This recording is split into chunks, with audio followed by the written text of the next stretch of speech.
Indicador económico de bienestar económico y social. Así se llama este estudio que lleva adelante trimestralmente la Universidad del Salvador. Y recientemente fue el último de estos indicadores que, si bien en el 2017 tuvo una mejora, hoy está, diríamos, es similar el parámetro al del 2016. Héctor Rubini, gracias por haber venido. Buenas tardes, gracias por invitarme. Bueno, así es, ¿no? O sea, así está el parámetro, Héctor. Sí, es un índice compuesto donde lo que se hace es una combinación de indicadores de estabilidad macroeconómica, de condiciones macroeconómicas y de inclusión social. Por un lado, lo que se trata de captar es cómo son las condiciones para la población que ofrece la macroeconomía en términos de crecimiento, empleo, estabilidad de precios. Y por el otro lado, en términos de inclusión social, tanto por el lado de los ingresos, o sea, por el lado de los salarios, como por el lado de acceder a una canasta de consumo a través del empleo. Y el indicador compuesto efectivamente venía bastante bien en el 2017, con una rápida suba entre el segundo y el cuarto trimestre, y el año pasado inició una caída que aparentemente se profundizó en, podríamos decir, cuarto trimestre del año pasado, y todo indica que para este trimestre va a dar también una baja. Si uno mira comparativamente en el tiempo, da la impresión como que las condiciones económicas para la población en general están, digamos, en un escenario igual o algo peor que a fines del 2015. Un marcado retroceso, diríamos. Sí, el índice justamente capta eso, es decir, suben los precios, baja el salario real, altas tasas de interés, sube el desempleo, caen las oportunidades de trabajo. Estos indicadores negativos empiezan a tener cada vez más persistencia en el tiempo. Y toda la semana lo que estamos viendo, y sobre todo desde el primer y el segundo paquete aprobado por el Fondo Monetario, las variables nominales que son básicas para las decisiones de empresas y de familias, o sea, salarios, precios al consumidor, tasas de interés, dólar, se están moviendo con cada vez mayor variabilidad, más volatilidad. Entonces hay más incertidumbre, se atrasan los programas de inversión y obviamente empieza a verse los dos lados del ajuste menos deseado que uno quisiera en una economía. Por un lado cae el consumo y las ventas, y por el otro lado, cuando cae la liquidez de las empresas y empiezan a postergar los planes de inversión, para ajustar los costos variables, empiezan a suspender personal y a despedir personal. Héctor, nos vamos un poquito de los indicadores. Digo, ¿cuál es la salida? Bueno, la salida siempre hay. Efectivamente, uno lo que mira, luego de aciertos y errores, por el lado de las políticas públicas, claramente hace falta un programa económico bastante diferente del actual. Por el lado de la factibilidad, estamos en un año electoral y la verdad que la elección se decide en las PASO de agosto, porque habitualmente en octubre se repite más o menos el resultado de agosto.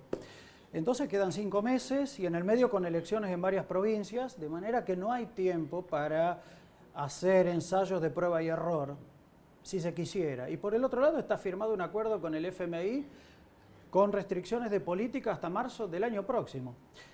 De modo que lo que sí hay un tiempo para tratar de ir ajustando variables en el sentido virtuoso de la palabra, tratar de reducir volatilidad, de frenar, de atemperar un poco los saltos en tarifas, de controlar un poco más y de manera más cuidadosa el movimiento de la base monetaria, las LELIQ, las tasas de interés del dólar. Y como decimos a veces vulgarmente, seguir tirando sin que se siga cayendo la economía hasta fin de año. Creo que no hay mucha alternativa más que eso, y durante este tiempo ir pensando en un programa de estabilización y crecimiento a partir del año próximo.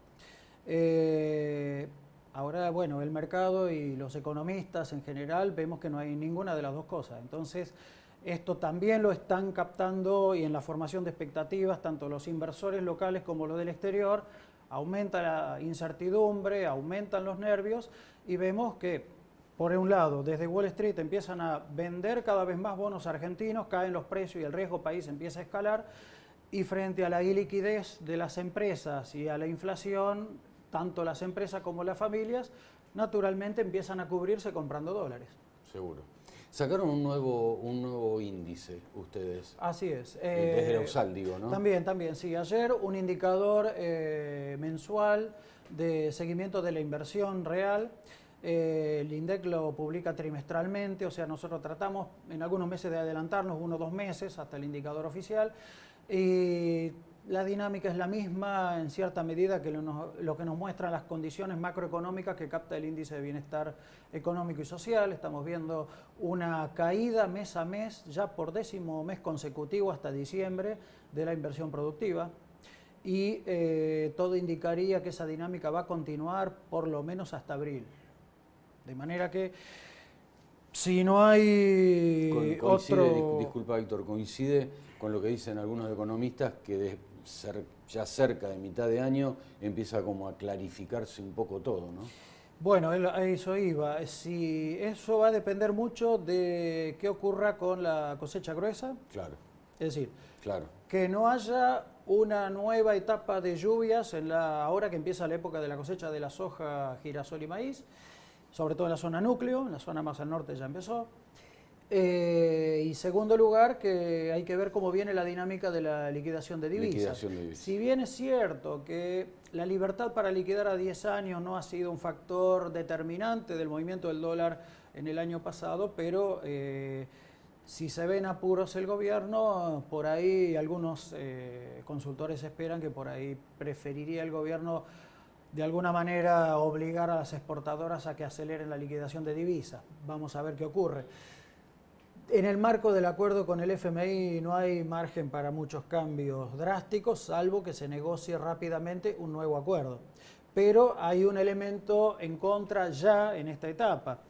Hay una banda de flotación del tipo de cambio muy ancha, de unas subas y bajas de un 30 y pico %, pero supuestamente mientras el dólar se mueva dentro de esos valores, el Banco Central no debería intervenir, ni con dólar futuro, ni con compraventas, ni moviendo las tasas de interés con las LELIQ. Sin embargo, desde más o menos 20-21 de febrero viene haciendo eso. Y ahora las tasas de interés en la subasta de LELIQ, que desde anteayer están ya superando el 60% anual, indican que estaríamos entrando en un nivel de tasas de interés que no alcanzaría para frenar el dólar. Entonces, vuelve esto a la pregunta inicial justamente que hiciste vos. ¿Se puede cambiar? ¿Se debe cambiar? Uno diría como expresión de deseo, sí. Si se puede y en los plazos que demanda el mercado, es complicado. Es bastante complicado ahora. ¿Es negocio, y nos quedan 2 minutitos, Héctor, es negocio lo que hacía el anterior gobierno en presionar a las exportadoras con los granos o no? Negocio en el sentido de calmar totalmente el mercado, creo que no. Podría ser un aliciente durante un mes o dos. Por ahí para ese segundo trimestre, como decís, si se lograra llegar a un piso de caída, si se estabilizan un poco los precios, por ahí no solamente va a tener mejor suerte el oficialismo en las elecciones, por ahí empieza en el tercer trimestre a levantar cabeza la economía y volver a ver creación de empleo. Si no, la verdad, y te digo mi opinión, este año cierra con una caída de producto entre 1,8 y 2%, y no veríamos una recuperación económica en serio hasta el próximo verano. Es un número, ¿eh? Un 1 o 2% es... Lo que ocurre es lo siguiente, aunque tengas una cosecha récord, es decir, si la economía está en condiciones normales, una cosecha récord, forzosamente te impulsa 1 o 2 puntos de crecimiento, pero con los ojos cerrados. Ahora, la construcción está en un nivel bajísimo, la industria al borde de la parálisis, el comercio con negocios cerrándose porque falta liquidez y no hay ventas, las exportaciones no progresan, estamos en 66.000 millones de dólares. Hemos exportado en la década pasada hasta más de 80.000 millones. O sea, estamos en un escenario bastante difícil que lo pueda revertir solamente la cosecha gruesa. Gracias, Héctor Rubini. Por favor, gracias por invitarme. Pausa.